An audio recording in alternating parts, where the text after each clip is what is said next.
नमस्कार साथियों, सरसों बुआई का समय अब बिल्कुल नज़दीक आ चुका है। सरसों वो एक फसल है जिसके अंदर बहुत कम खर्च लगता है, बहुत कम मेहनत लगती है, बहुत कम सिंचाई लगती है।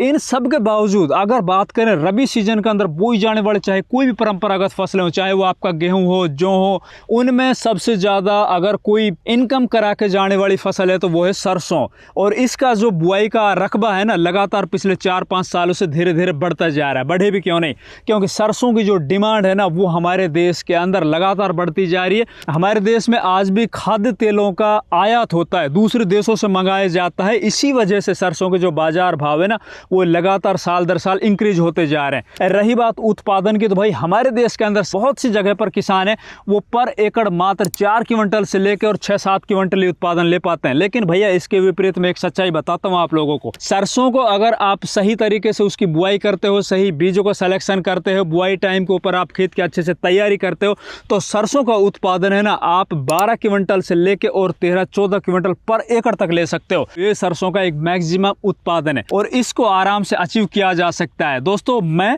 अलवर राजस्थान से बिलोंग करता हूं और पूरे देश के अंदर अगर सरसों का सबसे ज्यादा रकबा, सरसों का पर एकड़ उत्पादन सबसे ज्यादा, सरसों के अंदर तेल मात्रा अगर कहीं पर निकलती है तो वो अलवर, भरतपुर जैसे 2 डिस्ट्रिक्ट जो राजस्थान के अंदर आते हैं यहाँ पर निकलती है। मैं बताऊंगा हमारे यहाँ पर सरसों का पर एकड़ 12 से 13 क्विंटल किस तरह से लिया जाता है, सरसों के अंदर 42% तेल मात्रा है वो किस तरह से की जाती है, ताकि सरसों है ना मंडियों में जाकर सबसे ऊपरी भाव के अंदर बिके।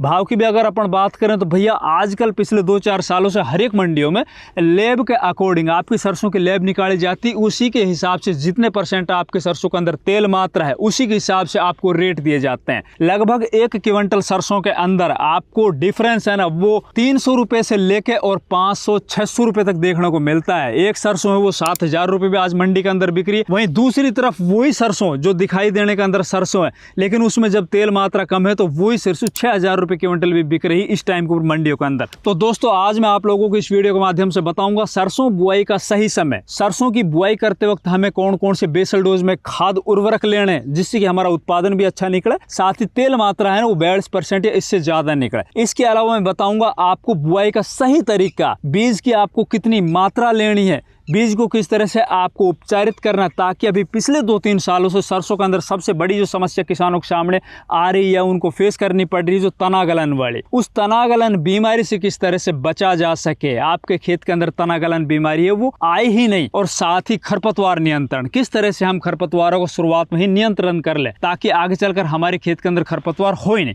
और इसके अलावा भी मैं आपको बताऊंगा एक ऐसा तरीका जिससे सरसों की बुआई करने के बाद बहुत से खेत ना पूरी तरह से खाली हो जाते हैं।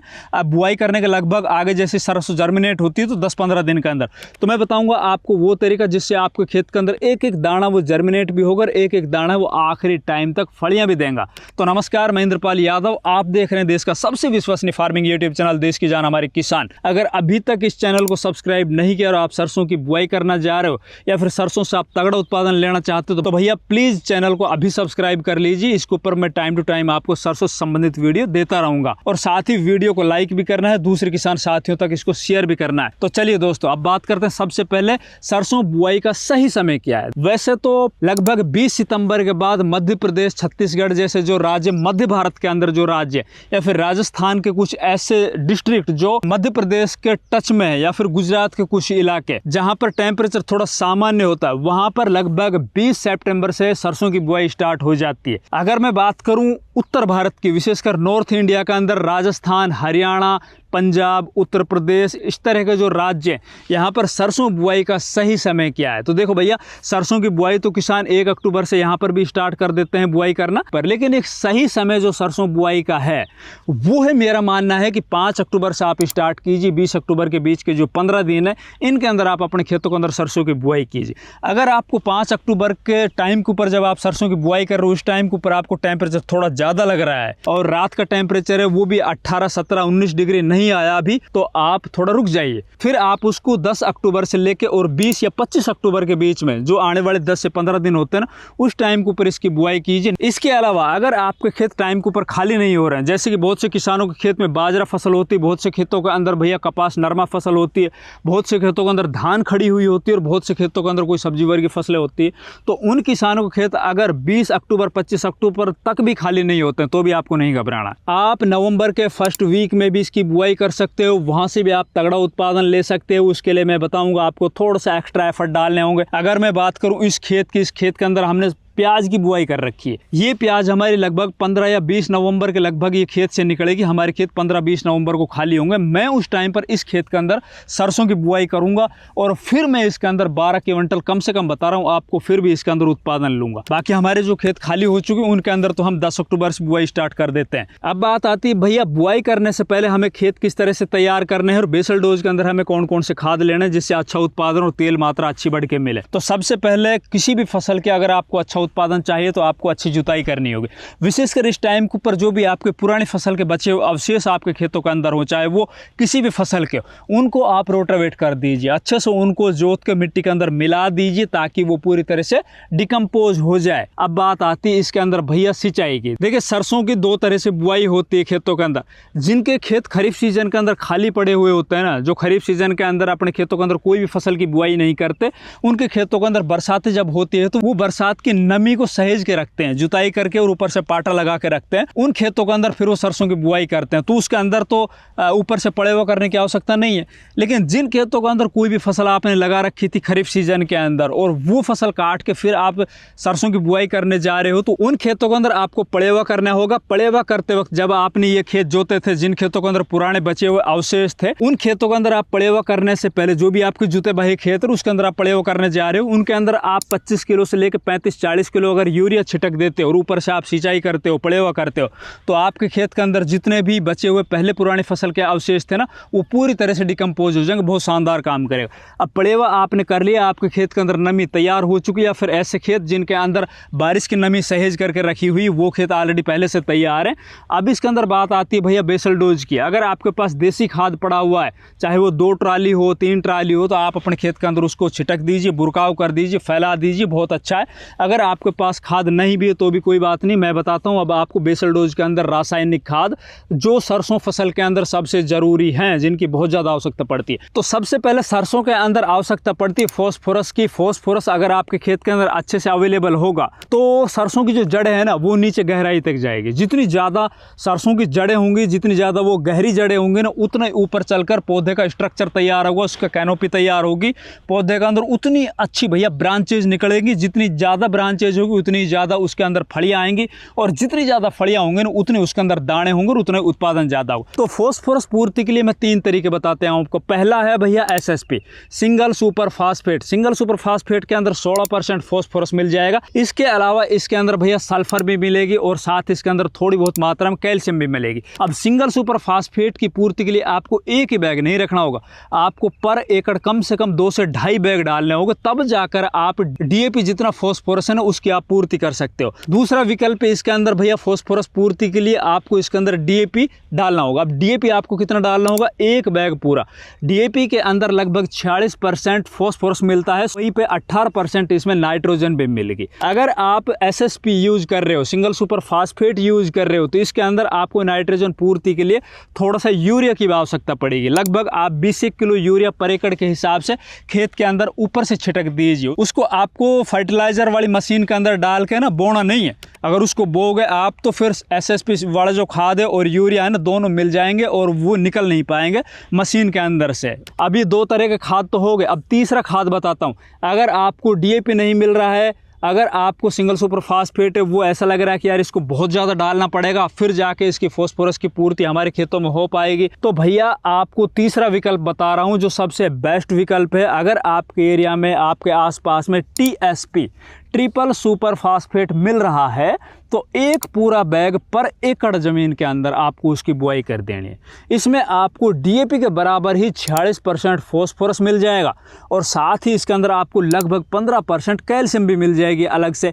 रही बात भाई नाइट्रोजन की, तो हम जो यूरिया सिंगल सुपर फास्फेट के साथ दे रहे थे 20-25 किलो, वही यूरिया अगर हम टीएसपी के साथ दे देंगे, हम खेत के अंदर ऊपर से छिटक देंगे और फिर मशीन से हम टीएसपी की बुआई कर देंगे, तो निश्चित तौर पर ये वाला जो कॉम्बिनेशन है ना टीएसपी प्लस यूरिया वाला, ये सबसे बेस्ट रहेगा क्योंकि इसके अंदर 46% फॉस्फोरस है और फॉस्फोरस भी भाई 92% अवेलेबल फॉर्म में। इसमें डीएपी में जहां फॉस्फोरस पूरी तरह से मिट्टी के अंदर घुल नहीं पाता है पानी के साथ, वहीं पे टीएसपी के अंदर ट्रिपल सुपर फास्फेट के अंदर जो फॉस्फोरस है वो 92% तक बल्कि 93% तक घुलनशील है, वो आपको ज़्यादा आपकी फसल को ज़्यादा अवेलेबल हो पाएगा। तो बहुत से किसानों के दिमाग में ये बातें चल रही थी, बहुत से किसानों के कमेंट भी आते हैं, फ़ोन भी आते हैं कि भैया हमारे यहाँ पर डीएपी नहीं है, टीएसपी मिल रहा है, टीएसपी हम लें या ना लें, यार ये तो नया खाद है, पता नहीं इसके अंदर कुछ है भी कि नहीं, तो आप टीएसपी लीजिए, निसंकोच लीजिए। अब बात आती है इसके अंदर इससे अगले पोषक तत्व जो बहुत बड़ा योगदान देंगे इसके उत्पादन को बढ़ाने में, बीमारी से बचाने में, तो आपको लगभग 25 किलो से लेकर 30 किलो इसके अंदर पर एकड़ बेसल डोज के अंदर ही म्यूरेट ऑफ पोटास है ना, वो भी आपको डाल देना। म्यूरेट ऑफ पोटास लेते वक्त थोड़ी सावधानी बरतना है आपको। म्यूरेट ऑफ पोटास आपको ओरिजिनल लेना है, आजकल बहुत ज़्यादा भैया नकली फर्टिलाइज़र बाजार के अंदर बहुत आ चुके हैं, तो आपको बहुत ज़्यादा अवेयर रहना है। साथ ही फिर बात आती है इसके अंदर तेल मात्रा बढ़ाने के अंदर सबसे बड़ा योगदान देने वाला जो पोषक तत्व वो है सल्फर। अगर आपने अपने खेतों के अंदर एसएसपी सिंगल सुपर फास्फेट डाला है तो उसमें लगभग 11% सल्फर तो आपको वहां से मिल चुकी है, लेकिन इस कुछ मात्रा से कुछ नहीं होने वाला है। सरसों के अंदर तेल मात्रा बढ़ाने के अंदर सबसे बड़ा योगदान देता है सल्फर। अब सल्फर की पूर्ति के लिए आपको पर एकड़ अगर आप बेंटोनाइट सल्फर ले रहे हो और बेंटोनाइट सल्फर ही आपको लेना है बेसल डोज के अंदर, तो लगभग पर एकड़ आपको 15 किलो सल्फर बेंटोनाइट वाला जो 90% आता है ना, उसकी बुआई इसी बेसल डोज में इन्हीं खादों के साथ मिला के आपको कर देनी है। अब साथ ही इन्हीं खादों के अंदर आपको एक चीज़ और मिलानी है ताकि आगे चलकर आपकी सरसों के अंदर तना गलन वाली बीमारी है ना, वो आपके खेत के आसपास भी ना आ पाए। तो इसी बेसल डोज के अंदर आपको लगभग आधा किलो 500 ग्राम थाइफिनेट मिथाइल जो रोको के नाम से आता है ना, वो भी आपको मिला देना है। अगर ये सब चीज़ें आप खाद के अंदर मिला के और अपने खेत के अंदर बेसल डोज में इस फर्टिलाइजर को बुआई कर देते हो, तो पूरे खेत के अंदर जहाँ पे आपकी फसल को फॉस्फोरस भी मिलेगा, नाइट्रोजन भी मिलेगा, कैल्शियम भी मिलेगा, सल्फर भी मिलेगी, वहीं पे दूसरी तरफ आपके खेत के अंदर पूरी तरह से अगर कोई फंगस जनित कोई स्पोर्स पड़े होंगे, फंगस जनित कोई बीमारी पड़ी होगी, तो वो भी मर जाएगी। फिर बात आती है भैया एक बढ़िया वैरायटी की। सरसों की बेस्ट वैरायटी के ऊपर हमारी वीडियो है वो ऑलरेडी तैयार हो चुकी है। अगली वीडियो आपको हम बताएंगे सरसों की बेस्ट वैरायटियों के ऊपर कौन सी वैरायटी ने पिछले 2-3 सालों में सबसे तगड़ा उत्पादन दिया हमारे खेतों में, और लगभग मैंने 50 किसानों से संपर्क किया है, उनसे मैंने पूछा है, तो एक ऐसी वैरायटी निकल के आई है अब की बार जिसका उत्पादन ज़बरदस्त है। चाहे आपकी हल्की मिट्टी हो, चाहे आपकी भारी मिट्टी हो, चाहे आपके कम पानी हो, ताबड़तोड़ उत्पादन उसका निकला है, ज़बरदस्त उसके जो है ना पैदावारी आई, तो वो बताऊंगा मैं आपको अगले वीडियो के अंदर। फिर बात आती है बुआई के लिए बीज मात्रा। तो भैया 1 एकड़ ज़मीन के अंदर आपको 1 किलो सीड है ना उसकी आवश्यकता पड़ेगी। 1 किलो से ज़्यादा नहीं लेना है, 150 ग्राम कम रह जाए कोई दिक्कत नहीं है। ज़्यादा गहरी अगर आप सरसों बोते हो तो आगे चलकर उसके अंदर बीमारी भी आएगी और साथ ही उसके अंदर निकलने वाली जो ब्रांचेज हैं वो कम रह जाएगी, फलियाँ कम रह जाएगी, पौधा है ना अच्छे से वो अपनी कैनोपी नहीं बना पाएगा। तो इसके अंदर आपको 1 किलो पर एकड़ के हिसाब से ऊपर आपको दाने नहीं डालने, अपने खेत में बुआई नहीं करनी। अब बुआई करते वक्त आपको जो सीड आपने लिया है ना, जो ये बीज लिया है ना, उसको भी आपको उपचारित कर लेना।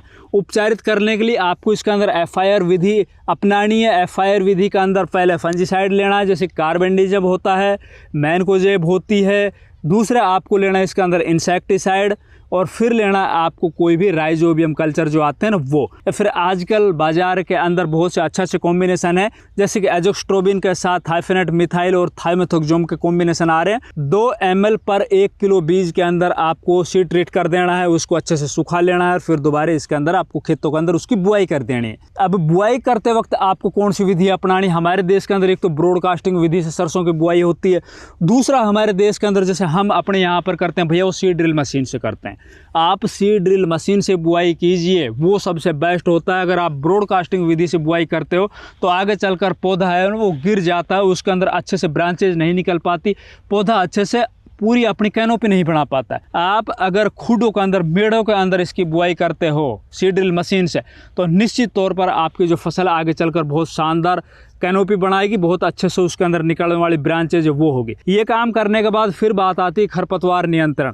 खरपतवार नियंत्रण के लिए भैया, जैसे आपने अपने खेत के अंदर सरसों की बुआई की, अगर आपने पड़े हुआ कर रखा है खेत के अंदर, आपकी नमी है, तो बुआई करने के लगभग आपको 72 घंटे के अंदर अंदर इसमें पेंडामेथिलिन 1 लीटर पर एकड़ के हिसाब से, जो स्टॉम्प वगैरह के नाम से आती है, अलग अलग कंपनी को अलग अलग नाम है, उसको आपको ऊपर से स्प्रे कर देनी है, ताकि आपके खेत के अंदर अगर नमी होगी तो वो नीचे तक चली जाए, पूरी मिट्टी के अंदर मिल जाए और मिट्टी में पड़े हुए जो भी खरपतवार के बीज है वो निष्क्रिय हो जाए। ये करने के बाद भैया तीसरे चौथे दिन आपकी सरसों की जो पौधा है वो जर्मिनेट हो जाएगा। जर्मिनेट होने के लगभग 3-4 दिन के बाद कई बार क्या अपन देख रहे हैं कि पौधे सूख जाते हैं। उस अवस्था के अंदर आपको इसके अंदर आधा ml मोनोक्रोटोफॉस के साथ 1 ग्राम पर 1 लीटर पानी के अंदर साफ पाउडर आता है ना, कार्बेंडिजम मैनकोजेब, उसका आपको स्प्रे कर देना है। फिर आप निश्चिंत रहिए, किसी भी तरह से आपकी फसल के ऊपर कोई दिक्कत नहीं आएगी। आप इस तरह से अपनी सरसों की बुआई कीजिए। इससे आगे जो भी कुछ काम करने हैं, फिर सरसों की एक टॉप वैरायटी की अगर अपन बात करें तो बहुत जल्द आपके लिए हम सरसों की टॉप वैरायटी के ऊपर वीडियो लेकर आएंगे। धन्यवाद।